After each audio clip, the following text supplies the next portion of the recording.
Hello and welcome to the Worst Movie Ever Made, an experimental movie podcast designed with one thing in mind, to find the worst movie ever made.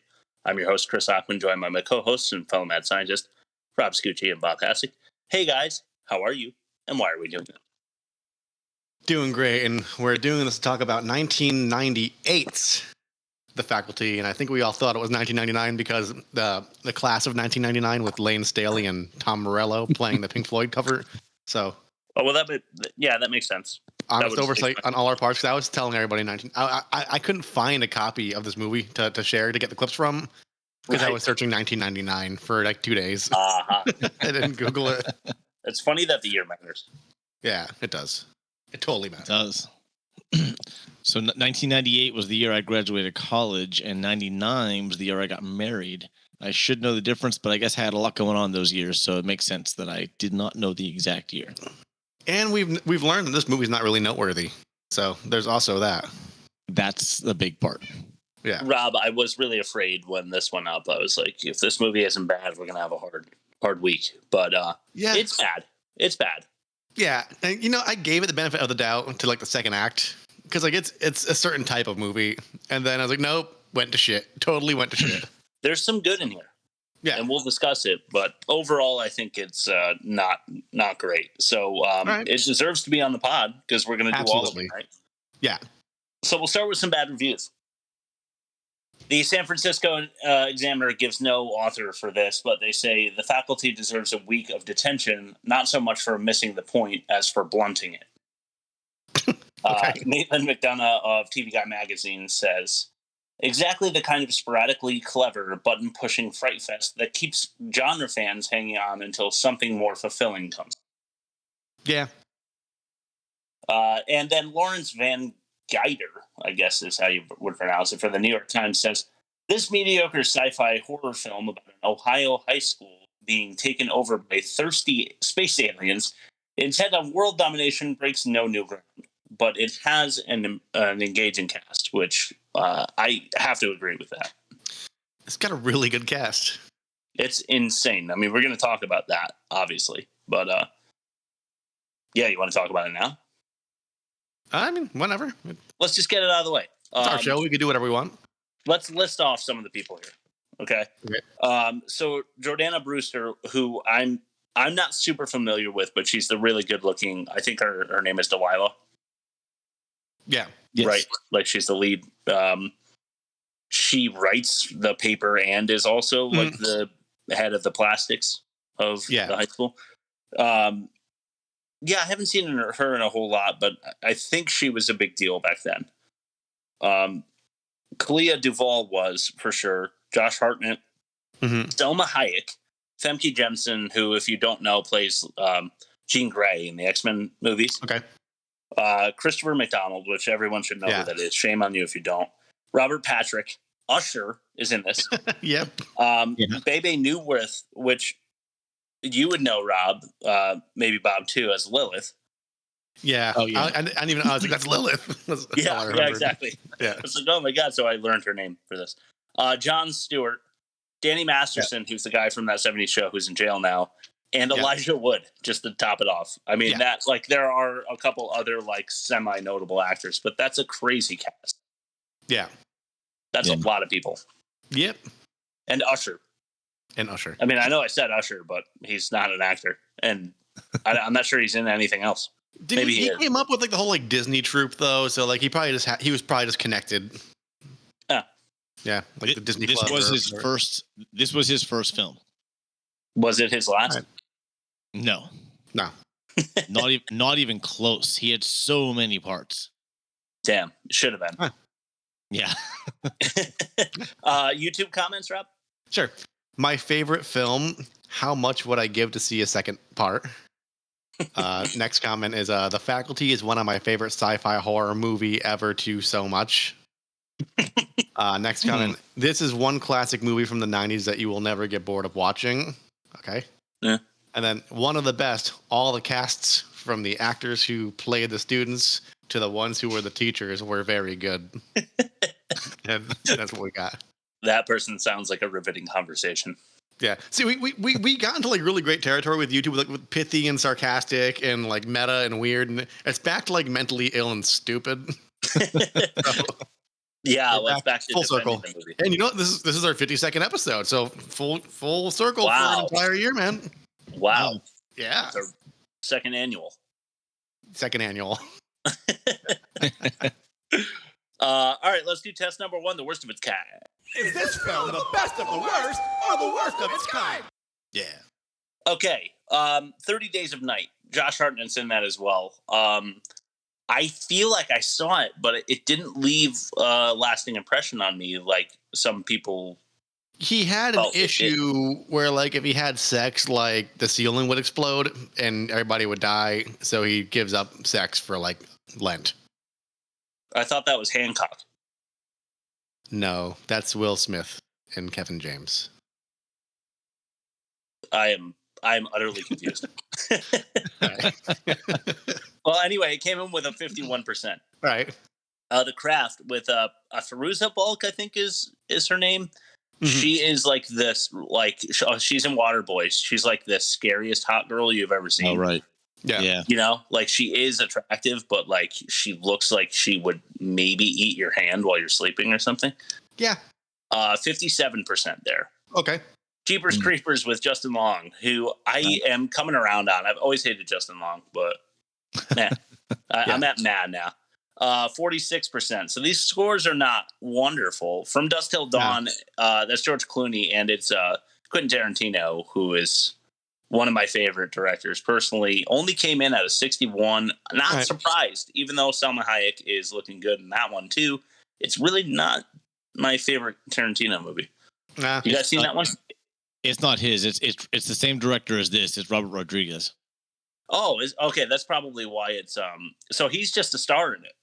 He's a star, and I think he might have co-produced it, but he didn't direct it. Okay. Yeah, because Tarantino's got the weird 10 movie rule. So like you see his hands on some projects, but like he's not top billing. I am upset that he has the 10 movie thing that he's talking about, which leaves him space for like 1 or 2 more. I think so. I was just watching Inglourious Bastards earlier today, actually. Yeah. Love it. Anyway, moving on. Urban Legend with Jared Leto, who is just apparently in every bad movie. 23%. Yep. So the average is 47.6, which is bad. Where do you think The Faculty came in? I think its primary constituent is teenagers. So at like 45. Like not too bad, but bad. I was going to say 40, so that's about right for me. 55. All right. Meaning that it was a plus 7.4, which feels almost right. And obviously it's not the worst of its kind. Yeah.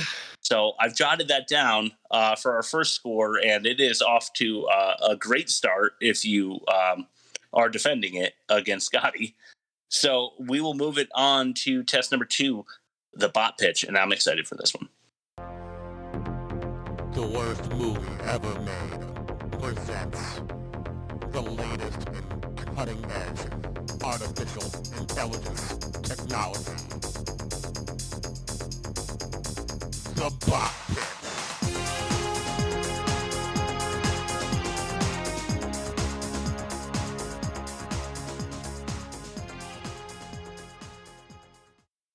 With new and improved AI technology. So it's my turn this week, so here we go. The story opens with a football player explaining the rules for football to his colleagues working in the fields. Behind him are a few pickup trucks and tractors. The players all have the same letter on their hat and chest, which could signify perhaps it's a uniform. They are discussing who is going to be the quarterback and what plays they should watch out for. A high school girl walks up to talk to them, waves, and hopefully joins their conversation. Much can be gleaned about what emotional journeys await these young people as play progresses throughout the game. Probably adolescence was not too kind to them, no doubt, witnessing many difficult things around them, especially their pregnant sister who survived high school unscathed by drugs or pregnancy. After they graduate, they head off different directions with their own dreams. A suspicious sound off in a field makes many of the teenagers drop down, hiding near the truck near exit of the field, while one is behind listening at said area. Alien parasites invade a suburban high school in Ohio and assimilate with the teenagers. So that's the entire plot right there. The alien feels disconnected with their own kind, so they decide to blend into a suburban world order. One of the aliens becomes addicted to cocaine and develops a knack for pop culture. They have no one to talk to, and the whole high school is busy in front of the TV. Rather than putting themselves on the planet, the alien uses a paper cutter as his gateway. Instead of exiting space and completing their mission, these aliens stay connected to a terrestrial world, which eventually leads them astray into an opposing lifestyle. Wow. The Opposing lifestyle. the alien cocaine habits what got me the most there. Space coke. You gotta watch out for that shit. Yeah, that leads you down the dark path of space embezzlement, which you do not want. Bob, would you make that? Would I make that movie? Heck yeah. Rob? Yeah, I'd make that. There's it's a diamond in the rough, but it's a diamond nonetheless. Yes, for sure. And star grade, guys. I'm going 3. Yeah, you know what? I'm feeling generous. I'm gonna go in line with Bob on this and say 3 as well. Wow. Okay. Let me jot that down. And while I do that, we will throw it to the bumper for test number 3, the worst dialogue.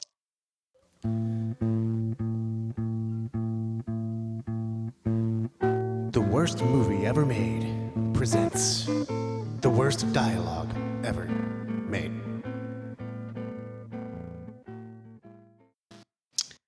Hooray!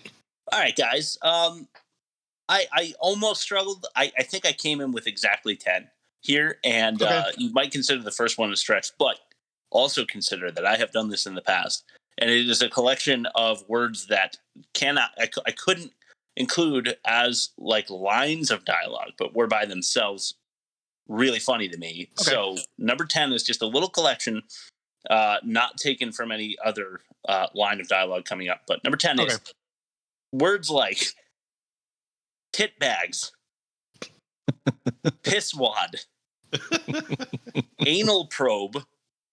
Those were all insults hurled at people in the movie. You will hear more coming up. And just the like the cocaine that Zeke is selling is called scat. I mean, we have to talk about that. Mm-hmm. Yeah. Sounds like poop. Yeah. I don't want to snort poop. No. But maybe there was a different meaning for scat back then. But moving on, number 9, Mary Beth. You borrow from space science labs? Zeke says, I like to think of it as stealing, actually. Doing my part to the deconstruction of America. Then why show up to school? 2 years after you're supposed to graduate. I felt like, and I complain about this a lot, but like the credentialing of certain characters it can be really cheesy when you have bad writing staff. So that there was supposed to be one of his like I'm an intellect line by throwing out like Fight Club kind of thoughts, you know, like the supposed anarchist having a nicer house than everybody else at school. Yeah, he doesn't. Right. Yeah, and we're going to talk about his setup later, for sure. But yeah, I thought it was really cheesy, and it didn't make him sound smart. It just made him sound like a little punk to me. Yep. All right, this is Zeke again, and it's about, you know how Frodo brings in like a new species? Yeah. And Furlong, who is Jon Stewart, is like, oh, look at this under the microscope, blah, blah, blah. We're going to figure out this is like, I don't mean to blow smoke up your butt, but this might be a new species. Mm-hmm. And then Zeke comes over and he's like, could it be Napha stimulata? And like, again, trying to, like, we're supposed to think he's super smart because he goes out and knows that. It skipped attention until the mid 20th century. And then Mary Beth says to him, you just know everything. And Zeke says, I'm a contradiction.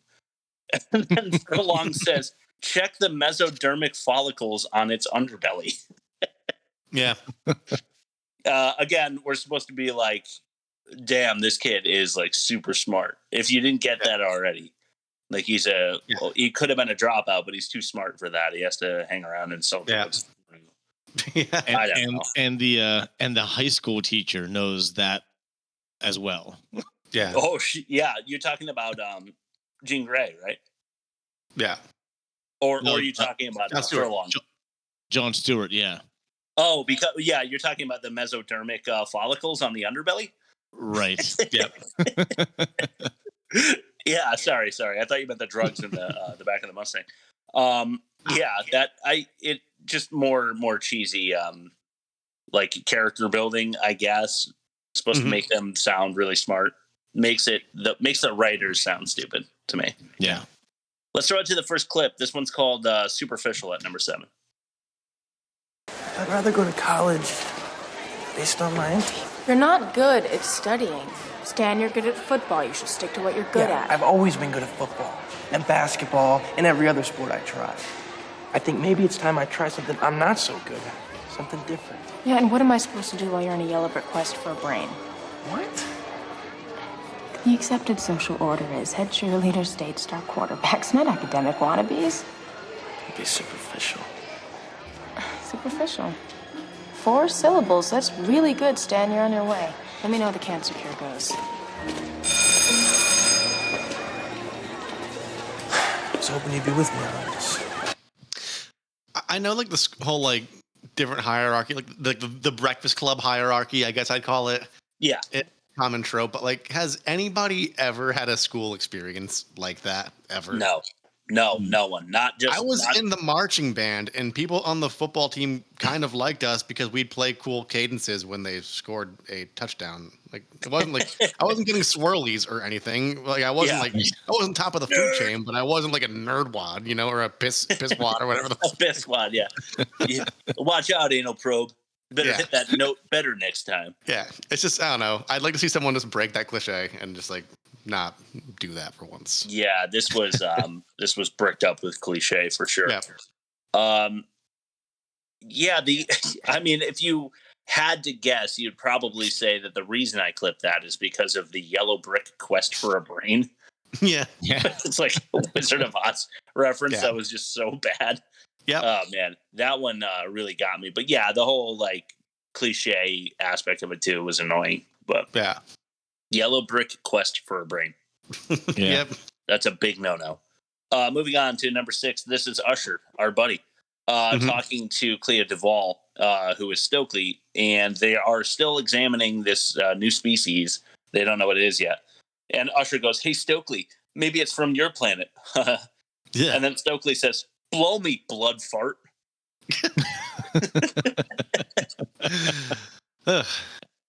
Man, who was writing this dialogue? Was it Howard Stern or something?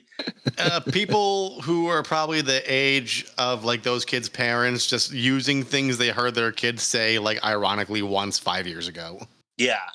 When like trying to beat like a Mario 64 Bowser or something. Yeah, like really mad. Moms that wear the same jeans as their teenage daughters, like that demographic. Like that's who's behind the pad on this one. Right, the hot mom that's cool unless you drink at the house. And as long as you're careful. right. Give me your keys. You guys can drink all you want. All right. Number 5. I hate to do it to Elijah Wood, and I'll tell you why later. Okay. Little foreshadow for you. He's about to stab the queen in the face with scat, and he recalls an earlier line, and he goes, "Guaranteed to jack you up," and then stabs it in the eye. Yeah, I knew that would make the list. Ooh, man, that was rough. That was real bad. All right, moving on. Number 4, fighting couple outside. You saw them fighting through the halls earlier, and it was kind of, you couldn't really make out what they were saying. It was like some mix of fuck yous and I hate yous and stuff like that. And slapping each other. Well, one of them had obviously been converted to an alien at this point. Yeah. The girl had not. So they're sitting on a picnic like bench outside, and Mary Beth and Zeke are going by, and the girl was yelling at the guy, which wasn't weird, but what she said was, she says, "Come on and do something, you pussy puke. Come on." Okay, that was actually the second instance of pussy puke being don't in do the it. script. Don't do it. Oh, I wasn't sure if you had your captions on or not for that. All right. Number 3. It's another clip. I'm writing We're that going down. to the clip called Isolation. Yeah. Yes, Zeke. Caruso was afraid that he'd be stuck on that island forever with nothing but calluses. No, that's not correct, Zeke. Isolation was his greatest fear. Yes, but his external existence in no way compared to the internal agony of the loneliness he felt. That's very good. Like I said, calluses. Yeah. That was nonsensical. I mean, it was past a 360. That was like a 720 loop. Yeah. Where he's like, oh, he's like upset that he and his physical form is going to be left on an island. She's like, no, it's the isolation that he feels. And then he's like, no, it's not. It's the fact that he feels alone inside his brain more so than his body. And she's like, that's good. It's like, that's what she literally just fucking said. And then he finishes it off with like the calluses, which is like the physical. It was completely nonsensical. Yeah. Awful writing, in my opinion. What did you guys think of that clip? It's the I bring it up a lot. It's the whole like show don't tell, and like he's just telling people he's smart, and it's like he could have. Like if you just walked into his little like meth lab later, it's like, oh, the kid has a mind for chemistry. Done. It would have been way cooler. He's smart. He could have had some more zingers instead of establishing his intellect through the dialogue, and there could have been, I don't know, he could have been like a funnier character. That would have been better. Yeah. I hate to. I'm not going to jump into bad taste, but it was just a bad setup of that relationship between the two of those. I mean, that's just nasty. Oh yeah, absolutely. And yeah, we are totally going to talk about that again in some somewhere. Who knows? Number 2 is Coach Willis. Bob. Sorry. Damn it. God damn it! You call that blocking, you pussy pukes? Yeah, I caught that they I just had to reverse it because Coach Willis's was somehow worse. I don't know, but I think that should have come in at number 2. Yeah. And I was afraid that one of you two would catch it and call me out on it. So I was ready. But also I thought it might be funnier if you knew they used pussy puke twice. It's an egregious error if you use it once. And it's a really bad visual that I'm getting in my head. I don't even know if number 1 is worse than that. But after our shitty drum roll, we'll find out with your porno. Okay. That's it. Your privileges are now over. No phone. Sorry. Over. No. Internet. You'll go to school, straight to school, and you'll come straight home. You got it? I'm not going back to that school. They're waiting for me. Oh, you'll go. If I have to tie to the desk myself, you'll go. No music. It's porno. Your porno. Oh. Poop. Sorry, pal. No more flogging the bishop. We are going to get you help. Don't worry. Flogging the bishop. Did you guys catch the scene immediately after that? No, what was it? When Elijah Wood like tries to escape and Christopher McDonald comes out to like reprimand him, he's holding the rolled up porno bag.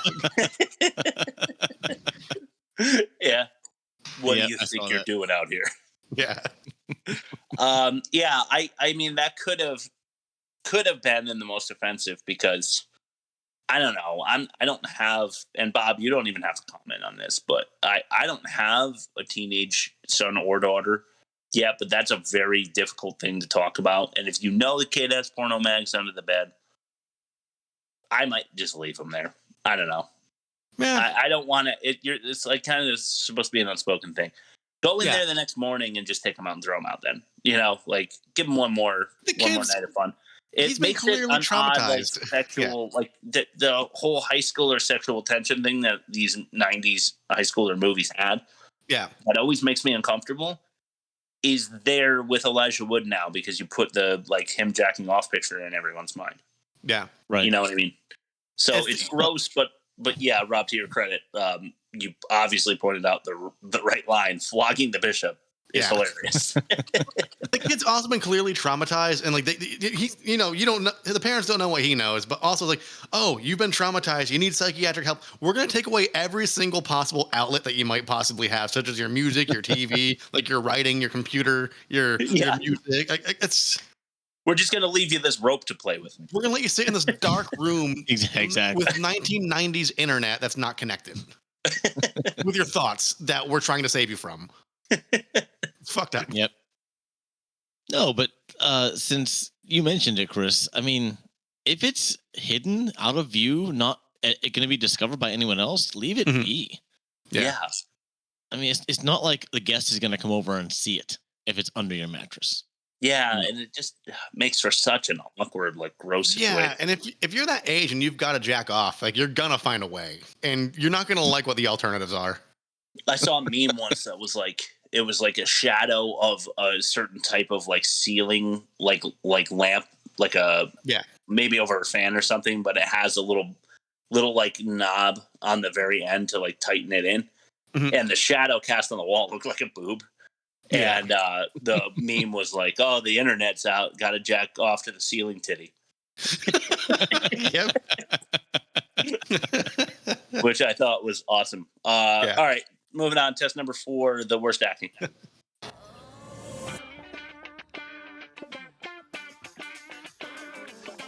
Test number 4: the worst acting. Naturally, we'd use the Catwoman theme for this one. Yeah.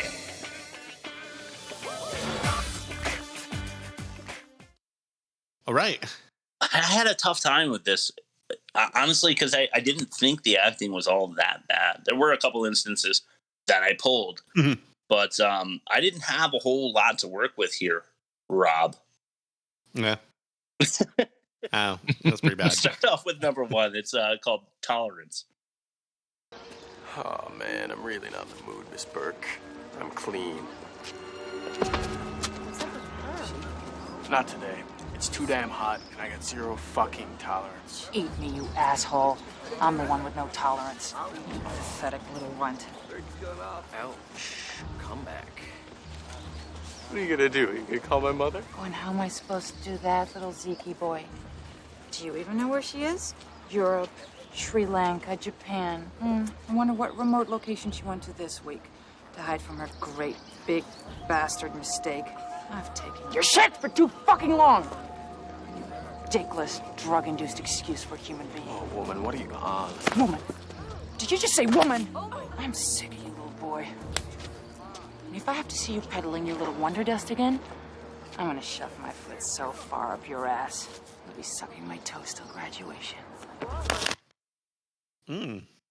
I felt like that was a pretty worthy clip. Starting with Josh Hartnett's vocal fry. I hate vocal fry in every sense. Yeah. You kind of heightened my senses ever since Richard Stevens in Hackers. Yep. Yeah, when he's like, what does he say? It's funny. It's worth thinking about. Come on, think about it. But yeah, he's like trying so hard to be the hot guy, and you can tell sometimes it like breaks that exterior and exposes the acting, which is exactly what you don't want. But then when Famke Janssen calls him little Zeke boy, it comes out really shitty because that was written for the wrong actress. Obviously, the star for me in that little clip was when she's like, "I'm sick of your snap." Like, completely over the top. Like, goes at 15 on the motor meter, and then, woman, you just called me woman. Yeah. And then the Wonder Dust thing was weird, and then sucking toes thing was weird too. I felt like the whole clip was weird. Yeah, it's one of those legendary lines of they wrote it down but never read it out loud. Yes, one of those. You got to practice this stuff. Yeah. All right, let's throw it to the next clip, which is a hoax. The last couple of days. I'm not an alien. I'm discontent. There's another big word. You want to talk slightly odd? What about you? You haven't been without your contacts or hairspray since birth? I'm incognito. We just have to trust each other. And I'm supposed to trust you? Tell me something, Miss Lesbian. When did you start liking boys? What the fuck are you talking about? I see the way you look at Stan. So when did you stop muff diving? It's not lesbian, all right? That was a hoax. Really? Yeah. And what about you, Miss Atlanta? It's just really convenient that you showed up the second all these things started happening. What are you doing in Ohio anyway? It's not my fault. Hey, shut up. She's got a point, Zeke. Yeah, Zeke. Professor. I mean, you seem to know an awful lot about this stuff. No offense, but you're not exactly known for your academic achievements. Neither are you, man. Casey, when did you become Sigourney Weaver? All right, this is getting us... There's a alien reference at the end. Go ahead, Bob. There's a high school nearby here called Beaver Area High School, and the diving team made a mint selling beaver diving T-shirts a number of years ago. Okay, very clever, very clever. Nice move. Yeah. So a couple things. One, it's unnatural when everyone has enough room to like budget their little bit of dialogue in that way. You know, they're not passing a baton, but that's what it sounds like. Yeah. Yeah. And then just a couple funny moments from that with Delilah getting the insult from, what's his name? Stan, the lead football player. Let's go with that. Yeah. Yeah. He's like, you haven't been without your hairspray or makeup or whatever for 15 years. In the very beginning of the movie, when they're introducing her, she's like, okay, we're going with this lipstick and no hairspray. We're going very, natural or whatever. So she literally said earlier that she wasn't wearing hairspray. So that kind of goes out the window. But the really funny thing for me, other than the obvious, is that Delilah attempting the Clark Kent like disguise in school where she just puts on glasses. Yep. And then they call her out on that and she says she's incognito. Yeah. Yeah. So it's like there's not a single soul. And what do you do when you go into the classroom? Do you not sit at your desk? Like there's no other free desk. So, like you're sitting at your desk looking just like you, but with glasses. Chris, can you briefly mention the story about your wife, Erin, and the person that would come in to the restaurant? Yeah. Okay. Well, let's see if I can remember his name. He's never going to listen to this, so I will mention him by name if I can think of it. I feel like his name was Bob, and I can't remember his last name. Robert. It was Robert. Funny enough, guys. He wrote a book and published it himself, and I read the first 3 chapters because it was hilarious. He comes into the Catch, my old restaurant, and he is talking to my wife, getting friendly, blah, blah, blah, becomes a repeat customer, kind of always in the same garb every time he comes in, except for once when he comes in and he's wearing a hat and glasses. And he goes up to the front to start ordering, and my wife obviously knows that it's him. And he's like, Aaron, it's me. And she's like, what? And he's like, well, I don't know if you recognize me because of my hat and glasses. No, that's so fucking funny. So he went up and ate his food and whatever, and then Erin came in the back and she was like, you will not believe what he just said to me. The story goes nowhere, but it has everything. Oh my God. It's so fucking funny. How I don't understand how you can possibly think that we're going to be confused by glasses, but okay. Yeah. Same thing there. And then, I thought that Zeke saying, hey, shut up in defense of Mary Beth was pretty funny, but the muff diving comment was where it really got me. Should have been the most offensive, but I promise I cover all that. Let's move on to our last clip of the worst acting, but actually not our last clip. This one's called Showdown. You're always this much fun, man. Sometimes she can be a real bitch. You know what I'm saying?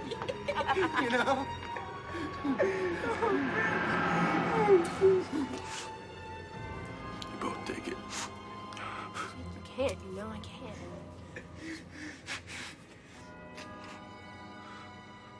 You have to take it.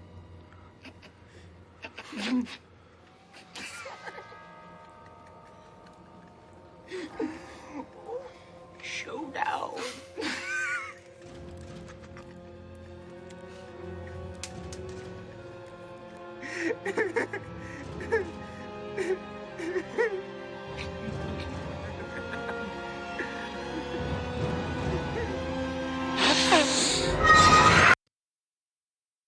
You just can't. It's just so hard to act high.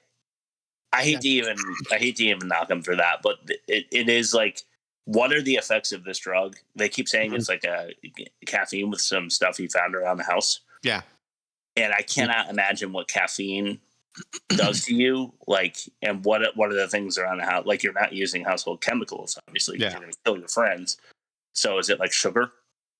Or yeah, like, they could have done a little research or something, because like, even Travolta for Pulp Fiction, he never did heroin, but a bunch of reliable sources it's like you drink a bunch of tequila and fall asleep in a hot tub, and then like the night before a certain scene, he got super drunk in a hot tub to like try to get like he tried actually a little bit of method acting. I'm not saying speed, but figure it out. Putting the meth in method acting. Yeah. I mean, like I said, it was hard to pull clips for this one, for acting at least. But I really hated, and I always hate when people try to act drunk. It's so hard, or high in this case. It's so hard, but it just comes off as fucking annoying. Like Elijah Wood again, just like that little scattering laugh, no pun intended, in the background is just like, cringe-worthy for me. It was really bad. Rob, why don't we throw it to your ad read? All right. Today's episode of The Worst Movie Ever Made is brought to you by that guy who drives while drinking out of a regular coffee cup. Where is he from? Nobody knows. Who taught him this was a good idea? Nissan drivers, probably. How many spare shirts does he have tucked away in his trunk?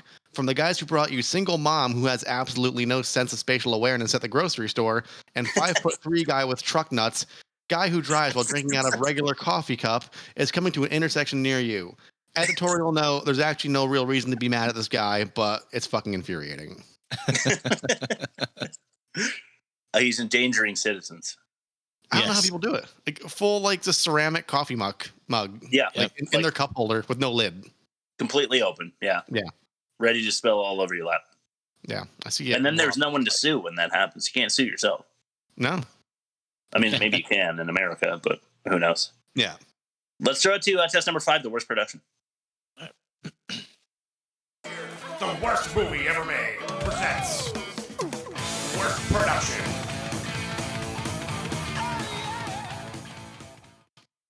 All right, the worst production is pretty straightforward in this one, and maybe this is up my alley because the genre is. I went through high school very big on the horror genre, especially ones that were laughable or silly, or more proud of the ones that were more nostalgic. And this suffers from a very strong lack of originality. This movie borrowed very, very heavily from Invasion of the Body-snatchers, which they admitted, and The Thing, which they didn't talk about at all. I don't know if you've seen both of those. No, not in a long time. You don't like the old ones, right? Like the 60s or whatever. Right. The Thing was technically a remake, but it was like 1981 or 83. Okay. And it was a John Carpenter movie that he made after Halloween and all that stuff. And Invasion of the Body-snatchers was, I think, 70s. It had Jeff Goldblum and Leonard Nimoy and what's his name? I can't think of his name right now, but they're both huge landmark movies, and this just stole everything from both of them. This had nothing of its own at all. Even the drug test scene, like when they're all doing the drugs, the one we just played. Yeah, that was nearly a shot-for-shot remake of The Thing when they test the people's blood to see who's actually alien and who's not. Yeah, oh, damn.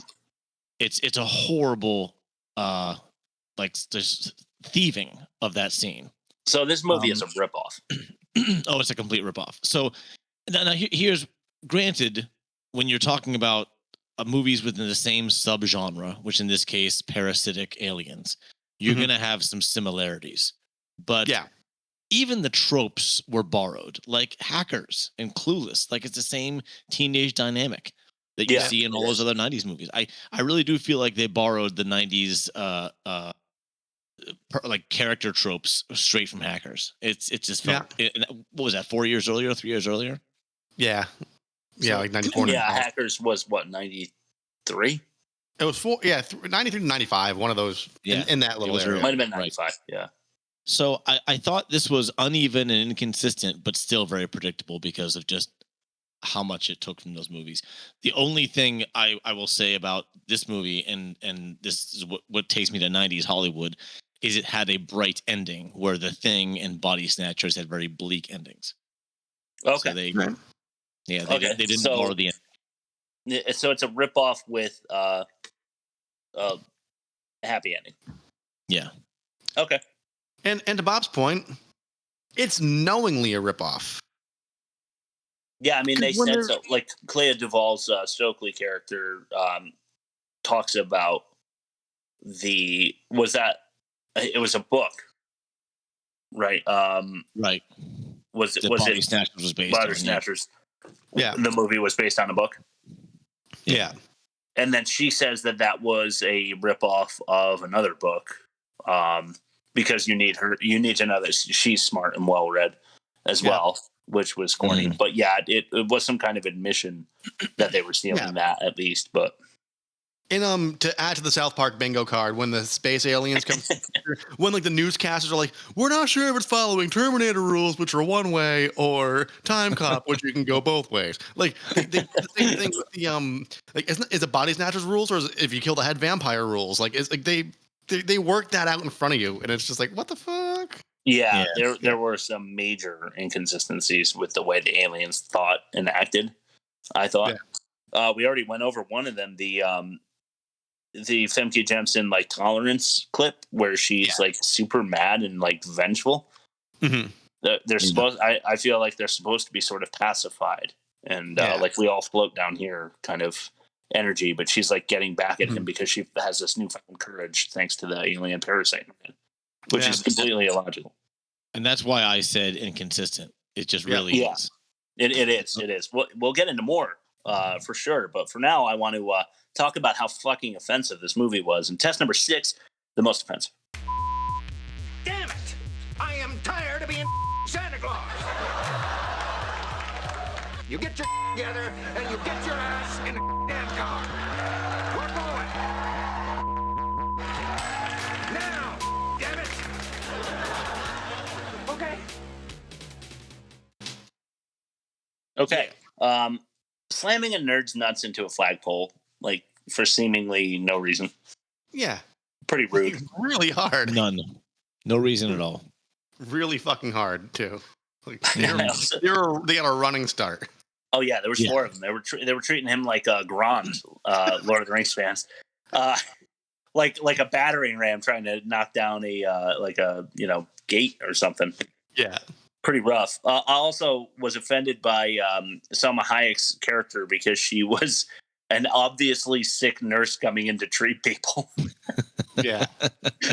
She said she'd rather keep her sick days for when she's not sick, which I get, that's funny, but like it's not funny that you're like sneezing whatever that is all over your students while you're mending them.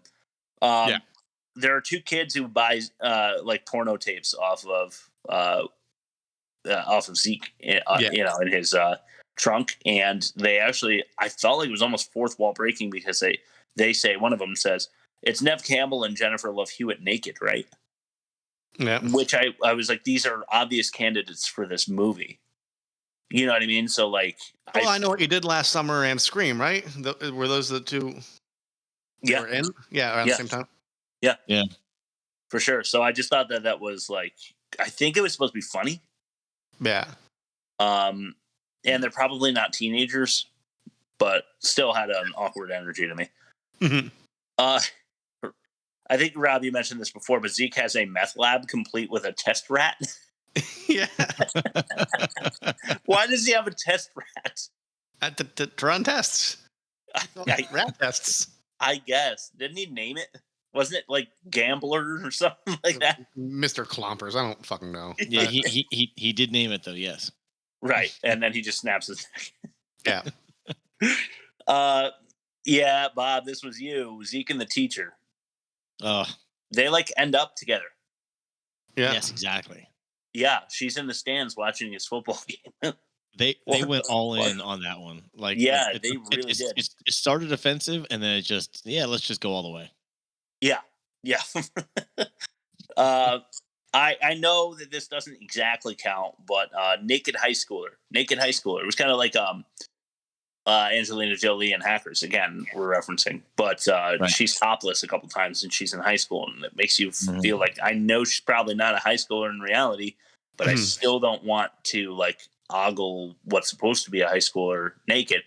Yeah. And Mary Beth, this is what's inconsistent about it, is she a queen, like alien, capable of pretending to be a high schooler, or did she actually like find Mary Beth the new transfer, student, and then we don't know. But if it was a student from down south that just moved to the area, then we're looking at teenage high schooler boobs and butt, and I don't like that.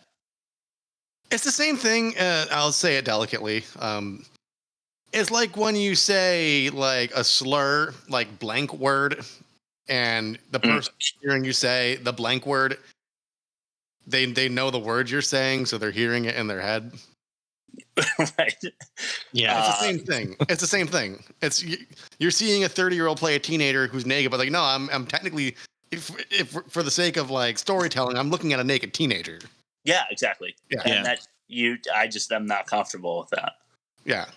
But yeah, if you don't mind, let's throw it to our last clip of the day, and then we'll see if you guys have anything else that we haven't mentioned. This one is, just keep in mind, this encompasses a few different scenes throughout the movie, but I thought this was the worst one, so let's play Security. Tell me. Want to be lab partners? I didn't know you were a lesbian. I don't think I've ever met one before. Have you been out long? I think it's very impressive and evolved in Not you. a lesbian, all right? Be one. Please, fly free. You were right about me. I don't have any friends, and I like it that way. Being a lesbian is just my security. Your security against what? People like you.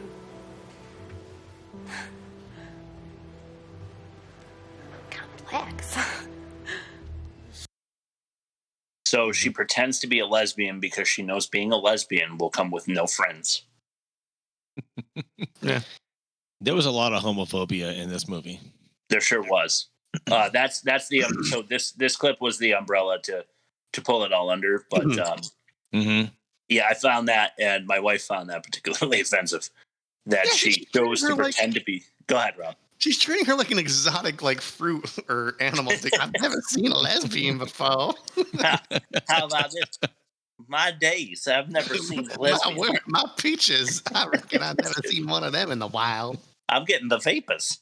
Do you guys have anything else you want to mention? Not for this bit. Not for this section. No, you hit them all. Okay, cool. We'll throw it to the catch-all. Remember, 2 of these, possibly 3, will be featured in our minigame at the end of the show. So do not leave if you want to hear that. All right. Keep listening, or else I'll spit something into your ear that turns you into a bot that will just listen to all of our episodes forever. But you'll be happy. Gotta catch 'em all.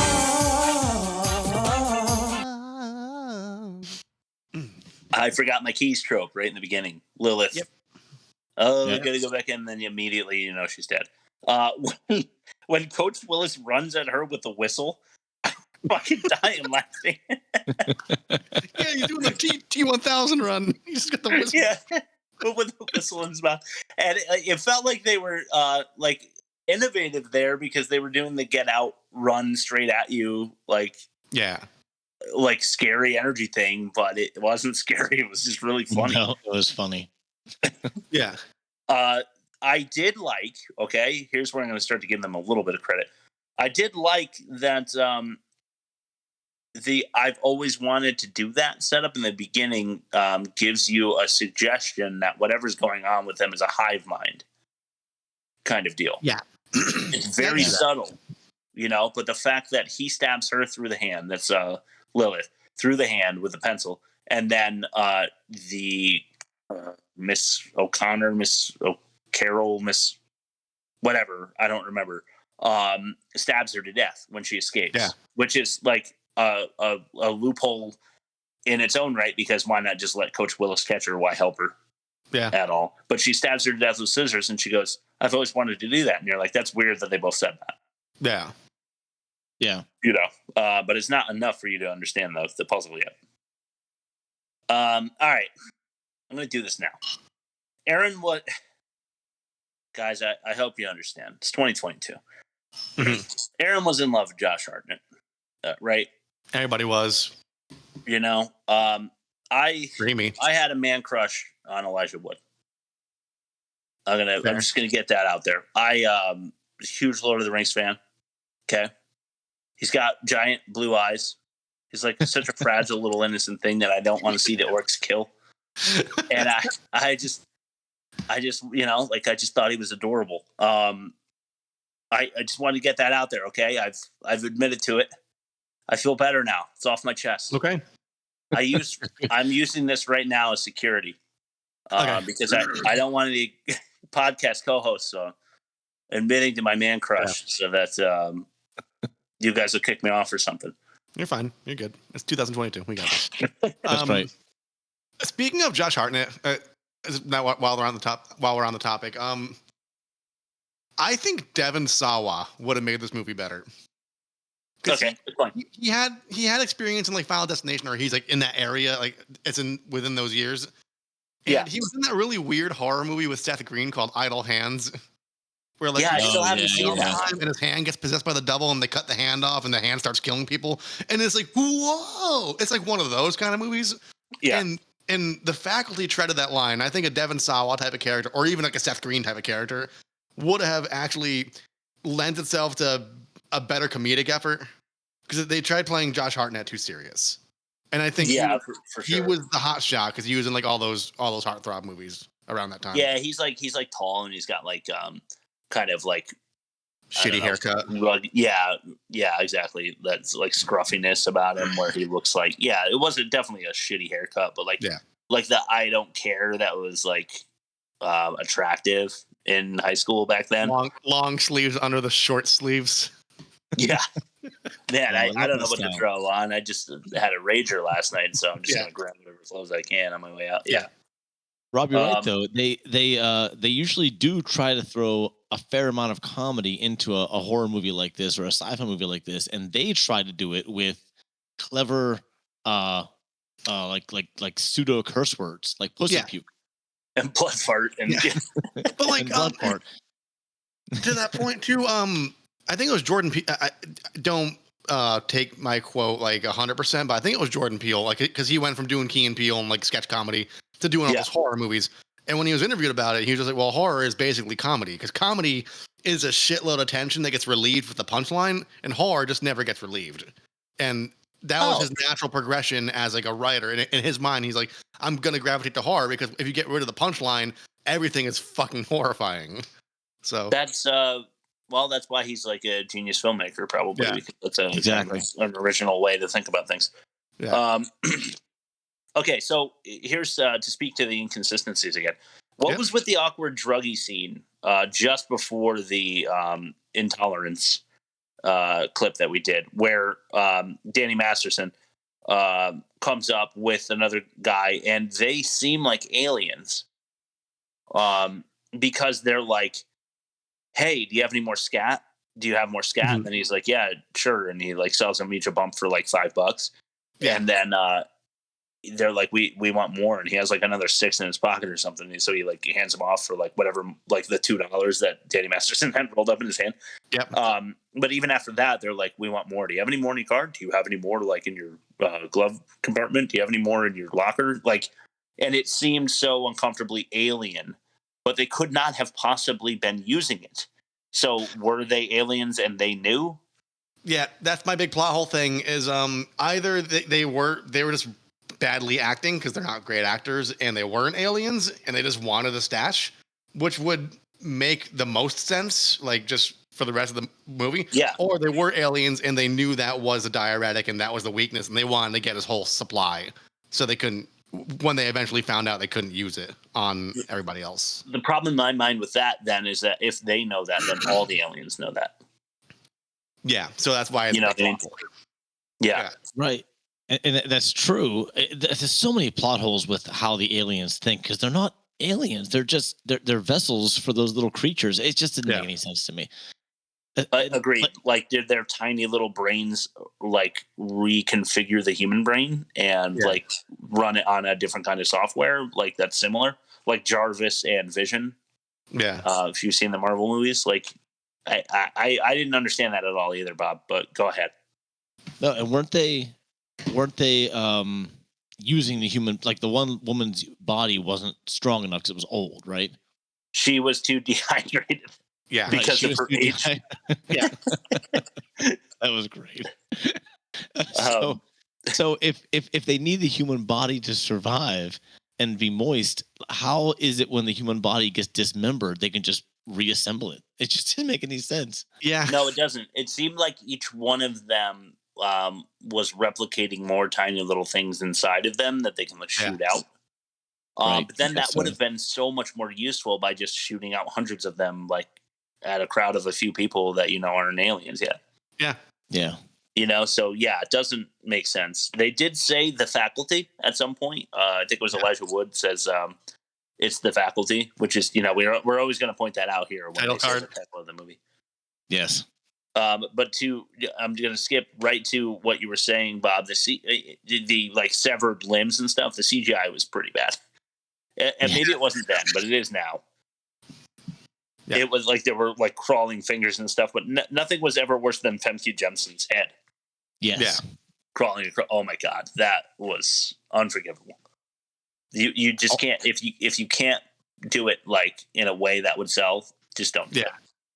Also ripped off from The Thing, who did it with practical effects, which probably looked a lot better. Amazing. It's one of the best scenes ever. Awesome. Yeah, I'm gonna have to check that out. I would like to contend that there's no way that pool existed in high school. No. That was like a YMCA or something. Yeah, or like the Ritz-Carlton or something. Like that was a fucking really nice pool. We had a pretty sizable pool in our high school, but like it wasn't like nice. It was like no. It went to like 12 feet on the deep end and like 3 feet on the shallow end, and it was something like that. I remember swimming in it, but honestly, to your point, it looked like something that they might be like very soon like dipping molten iron in to cool it off at an industrial facility or something. It didn't look like a fucking look like a high school pool. Yeah. But yeah, it's minor nitpick, but any teacher, this goes out to the Mustang like porno drug complex that Zeke is running. Yeah. Any teacher that knows that the student is selling porn, laxatives, condoms, and homemade drugs out of his Mustang on school property would call the police. Yep.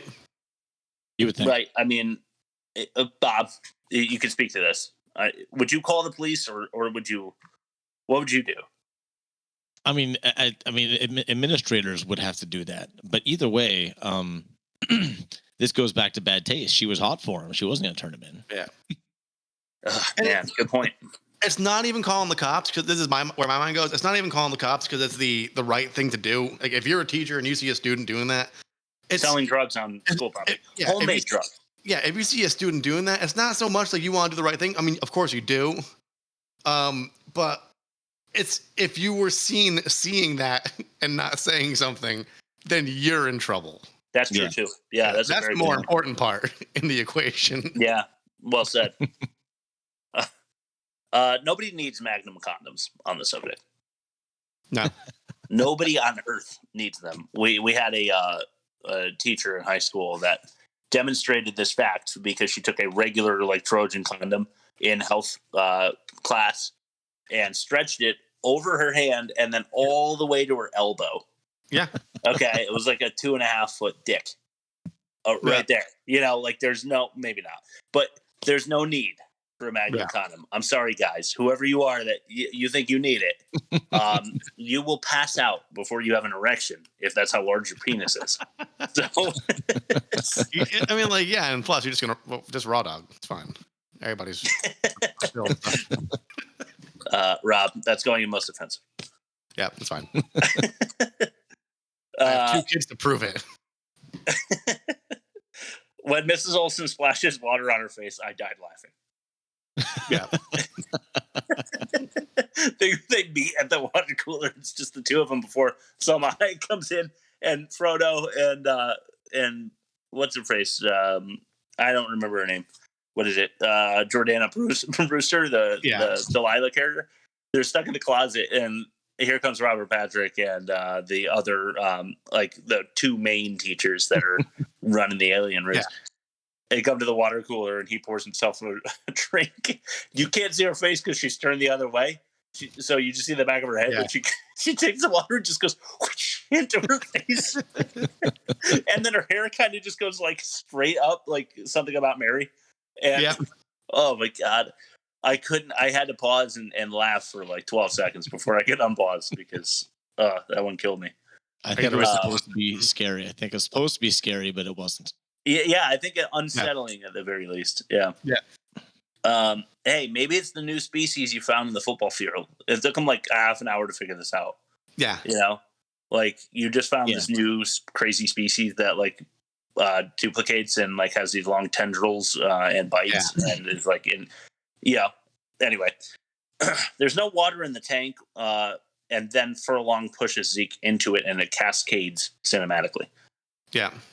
They walk into the room and realize that the things aren't there. So they chose to not have water in there so that you immediately recognized that the aliens were no longer in the fish tank. Mm-hmm. Yeah. But that's a bad choice if you're going to, in about 2 minutes, have Zeke get pushed into it, and then it breaks open and there's all this water. Yeah. Choose your fate. You know, you can't do both. Why did they continue to teach class when all the students are converted? Like they're like the 6 students that haven't been converted are walking through the school, and there's just a class like everybody's raising their hand like to the teacher who knows what they're all thinking anyway. You know what I mean? I thought it was meant to look spooky, but like, wouldn't you just like put a bag over the 6 kids' heads and just like drag them into the boiler room and do what you gotta do to convert them? Yeah, for sure. Yeah, just like circle around them. No doubt about it. On that note, why send Professor Tate or whatever in a getaway car instead of just overwhelming them by numbers at Zeke's place? Like Jordana Brewster's Delilah. I keep forgetting her name is Delilah and then remembering, but she is found out and runs off, and Mr. Tate's just waiting there in the car. If they know you're there, why aren't you sending the army of like football kids? Yeah, to just overwhelm them. Yeah, threat eliminated. I came across something when I was reading about that, and I guess the theory is, and this I can't tell if this is a fan theory or if this is something that came from the director, but Mary Beth, because she escaped from her planet because she wasn't like happy with all the people on her planet, she felt connected to the outcasts of the school, and wanted them to convert over willingly or something like that. Oh, okay. Instead of it's a dumb theory in my opinion, because if you're taking over a planet, you're taking over a planet. You're not going to make friends. 100%. Also, if you came to this planet, like, and you're that thing, well, I guess the queen is huge. I was just imagining the tiny little thing in the fish tank and like a tiny little space ship, like landing softly on the football field. But yeah, the queen apparently is like way bigger than that. Yeah. So like, we're just going to continue on this topic. She's the queen, right? So she has a full blown like evil villain reveal dialogue with Stokely on the benches. Yep. She's going to try to like physically convert her, but she decides to make it all like evil monologue first. Mm-hmm. You know, it's just, I guess it's tropey, right? That happens a lot where they could just do the thing, but instead they talk. Yeah. how did all of that fit into human form? Yeah. Yeah, exactly. No idea. I thought there was some good tension. I'll give them that. And then good foreshadowing. They actually did some good foreshadowing. Kind of mentioned this earlier, but Salma Hayek says, what are you guys doing here? I thought I was the last one. After they had just had a conversation about whether they converted the entire staff. Yeah. And she says, I thought I was the last one, which she is. I thought it was clever. I actually thought it was clever writing. And then Mary Beth, who is the queen, says, I'm feeling a little alien today myself in the middle of the movie. You don't know. I didn't remember that she was the queen. So when I remembered that later, I thought it was clever. Yeah. I'm from down south. You're all a bit odd to me is another line that she says. Yeah. And then I was really mad, and I wrote it down for the catch-all that Mary Beth throws all of the scat at Lilith. Yeah. They were sure that Lilith was the queen, and she ends up throwing like all of the scat on her. And I was like, why would you waste like all of it? Like you don't know for sure she's the queen. Yeah. You know, or the whatever. And then later on you find out she's wasting it because she doesn't want them using it, obviously. Yeah. So that was pretty good too. That's all I've got. You guys want to mention anything? I just forgot how like close to my age Elijah Wood was. And so like in 99 or 98, I was 10. He was probably like 12, 13. Like he looked it. And I was just like watching this movie going like, is that Elijah Wood? Like, nah, he's got to be like pushing 50, right? And then I was like, no, he's a kid. I was a kid and he was a kid. It took me a minute to like realize it was him. I don't know. I think he's older. I think he looks like a little baby. Yeah. You know, right. I don't know how old he actually is, but I mean, he had to be in his 20s when Lord of the Rings came out. And that was like 2000, what? 2001? The first one? He's 41. He was born in 81. I just looked at okay. So he's between us all. All right. But yeah, I just thought I was like some kid that looked like Elijah Wood. Yeah, well, I'm really glad that he wasn't 12 when they were making Flogging the Bishop jokes. Yeah. Let's throw it to fact or no fact. All right.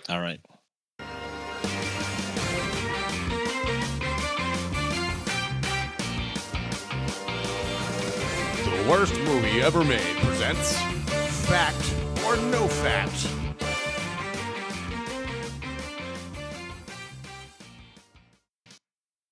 Right. All right. The game today, loss of faculties. And we if just going back to foreshadowing, Chris mentioned dumping all the scat onto Lilith's face. That is on our TikTok clip this week. Oh yeah. It is a great little montage. I cannot wait to see it. Yeah. That one better perform for sure. It's a good one. Okay, so we're looking at to find the true fact out of these 5 sound like facts. Starting with Elijah Wood. Speaking of Elijah Wood, had already been cast in Lord of the Rings when he auditioned for this part, but he worried that Lord of the Rings might flop. He took whatever roles he could get. That's why he was in this. Okay. Second one. The entire cast of teenagers were actually all legal adults when the filming took place. Okay. Third one. The tattooed Pierce girl who barely directed Mary Beth to the office at the beginning was the director's sister. Okay. That's the director's sister. All creature effects in all parts of the movie were 100% CGI. Okay. And Usher actually played high school football as a teenager, which helped him land this role. So one of these is true. One of these is true. Huh. All right. All right, I'm just gonna roll them out. Fuck, dude. I could believe the Usher one. I believe the CGI one. I believe the legal adults one. I believe the CGI one. I don't believe the Elijah Wood one because I think he was probably smarter beyond his years and realized Lord of the Rings would fucking go gangbusters. So I could rule out number one. I'm gonna go with legal adults. when filming took place because the fact that it's found out about Elijah Wood. No. On the fence. I don't know. Fuck it. 2. All teens. We're adults. Good, because I agree that he hadn't been cast in Lord of the Rings yet. Not that I think this performance was why they chose him. Tattooed sister, that could be. I have no reason to think it isn't, but I have no reason to think that she was. So I'm just not going to go with that. And then Usher's high school football could be true, but I was also between cast is entirely legal adults and creature effects being entirely CGI, because I really feel like at the end they used some practical effects for the Queen after this stab in the eye from Frodo. So I'll go with number 4, and we'll see how this goes. Rob, I mistakenly told you that you were tied up last week because we both got it wrong. Last week. So fuck you. It's 2-1 still. All right. So which one did you pick, Chris? I missed it. You said 4, which I didn't have the numbered, so I kind of. That is creature effects being entirely CGI. Oh wait. That would be true. Then. Yeah. Oh fuck. Okay, then no. I don't want to go with that. Stop it. I'll go with Usher. Okay. Is that okay, Rob? Will you allow it? I don't care. All right, nice. And I just said fuck you. See what kind of a good guy he is. I just told him to fuck off, and he is still allowing me to cheat. Wow. It's called depression, Chris. All right, so you both your instincts were right on this one, but there actually is a factoid inside this. So Elijah Wood had not been cast in Lord of the Rings, but he was working on this movie when someone told him he should audition. Here, he had never even heard of the books. Oh, so he read the books while he was working on The Faculty, and then sent his audition tape like during his filming. So, I think he was the perfect Frodo. Yeah, he was awesome. Absolutely perfect. Every way. Usher did not play. Usher did not play high school football. God damn it. No, he actually was a singer always. Okay. And this was just helping to launch his career. The creature effects were a mixture of CGI and practical. Yeah. The Queen at the end was actually practical effects. I knew it. Even the fingers crawling across the floor were practical. Wow, really? It was so cheap. Yeah. And yeah, the entire cast of teenagers were actually teenagers except for Mary Beth. She was an adult. But what I read was I read they were all teenagers, but I read they were all legal adults, but actually only one of them was. And that was Mary Beth. And that which goes to your nudity thing. She was born the same year as me. So that year she was let me think. I guess she was 20, right? No, she was 22. Good. She was 22 when it was filmed. Or when it came out. I feel better about seeing her areolas then. There you go. You could feel totally vindicated now. But yeah, the Pierce girl was the director's sister. That's a fact. Okay, cool. That is good to know. All right. Well, how were we supposed to know that, Bob? That's just mean. Yeah. That's good. That's the way of the game. It's all about how plausible it is. That was you even said that's very possible. So yeah, for sure. It totally was. All right, Rob, your alternate ending, please. Or you can do this, or you can do that, or you can do this, or you can do that, or you can do this, or you can do that. Just pick one. Zeke is actually Zeke the plumber from Nickelodeon's Salute Your Shorts, and also the head alien. He doesn't have a nose, so he can't snort the scat. Aliens win. Great episode. Yeah. That was the most that episode of Salute Your Shorts was scarier than this movie.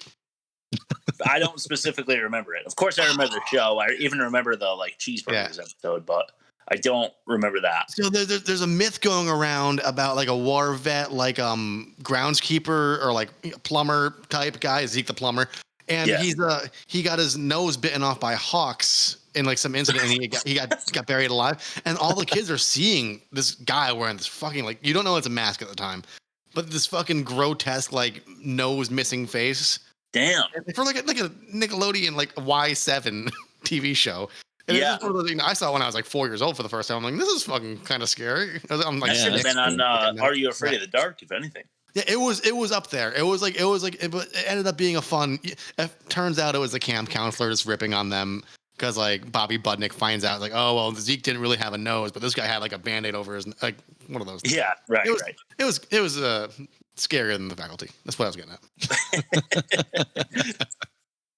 All right, let's do bad credit names. George Boner.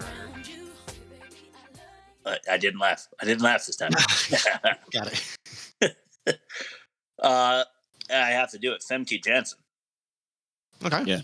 That's a fucking weird name. I didn't want to believe it.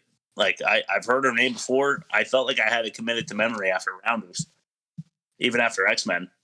But my brain just keeps forgetting their first name is Femke. I also have to note that Harvey Weinstein was a producer.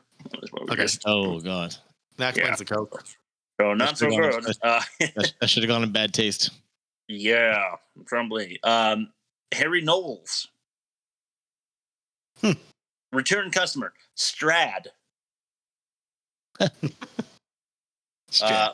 Lewis Kiss. Okay. Lewis Kiss. It's kind of, I don't know if that's cool or terrible. I don't even know. Yeah. Rob, I know you'll appreciate this, and Bob, maybe you'll have heard of the reference here, but Frank Pepe mural. Oh, like the pizza. Yeah. You ever heard of Frank Pepe's? No.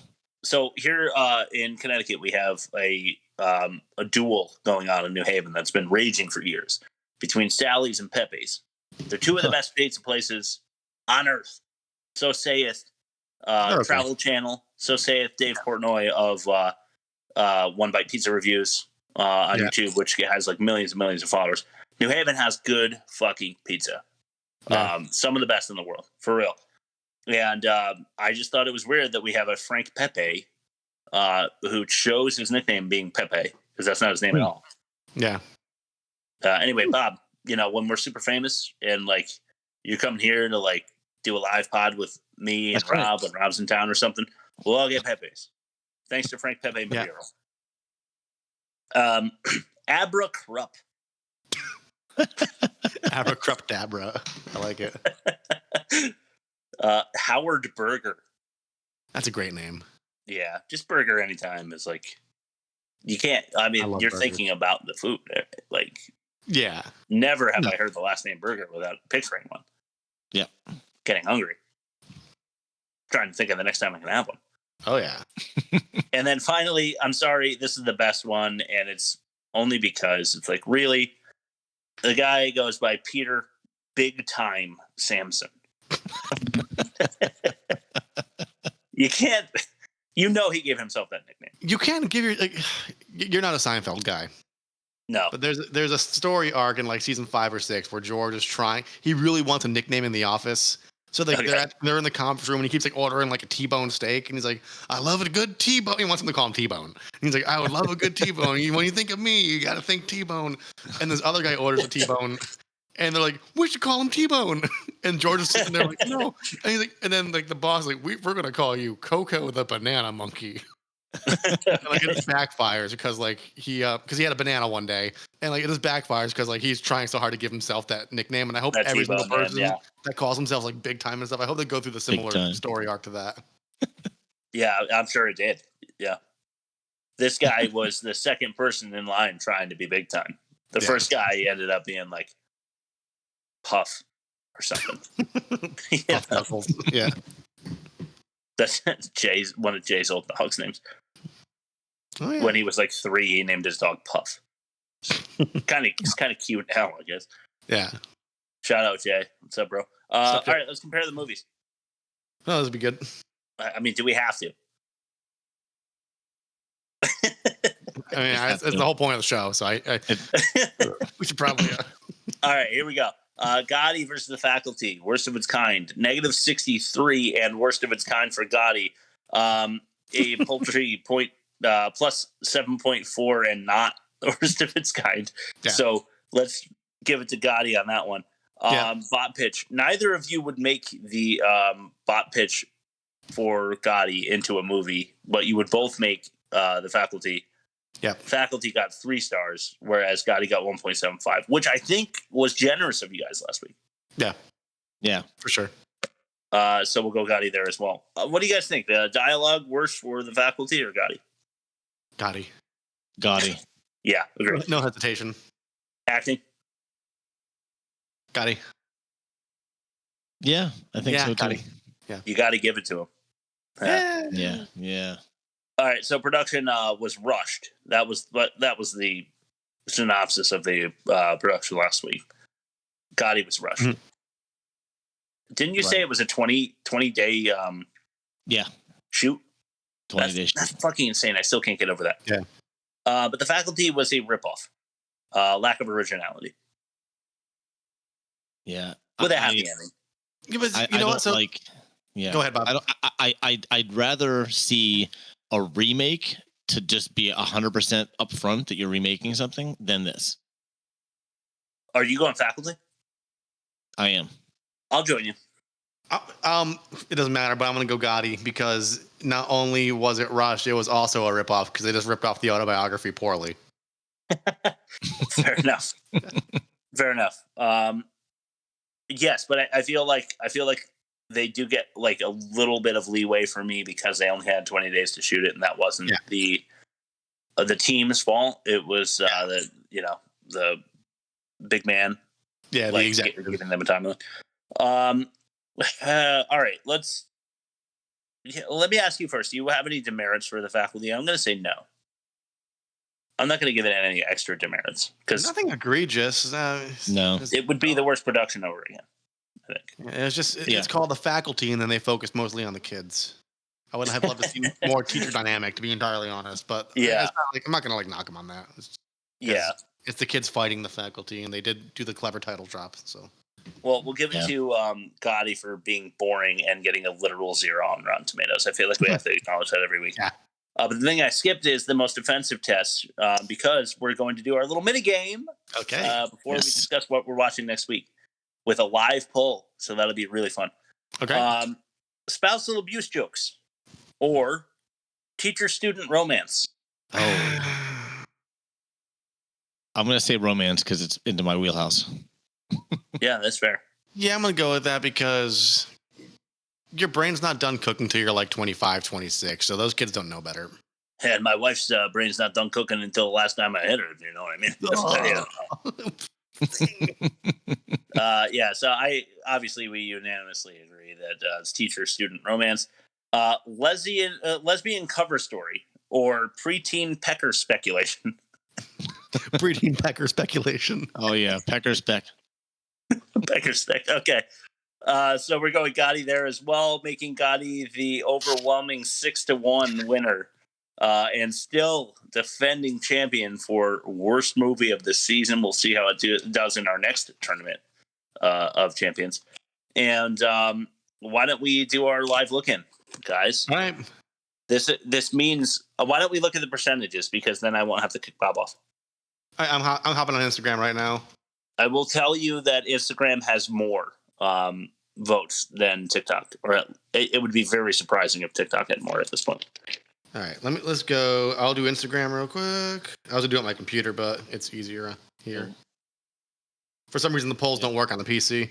Well, TikTok. I'll give you TikToks. The percentage for TikTok is going Battleship. Okay. Yeah, it's like 77 in favor of Battleship on Instagram. So no Billy Crystal and tall guy for me. This is great. I shouted out my head chef, Chef Taylor, a couple weeks ago. This was his suggestion, and when I looked into it, I thought he was spot on. It's exactly the kind of shit that we want to do on this pod, so I'm very excied to do Battleship this week. Is it like based off the game with the pegs and the boats? That is the loose a plot. So we'll see how they possibly transform that into some kind of storyline next week. And for now, check out our Instagram, check out our TikTok.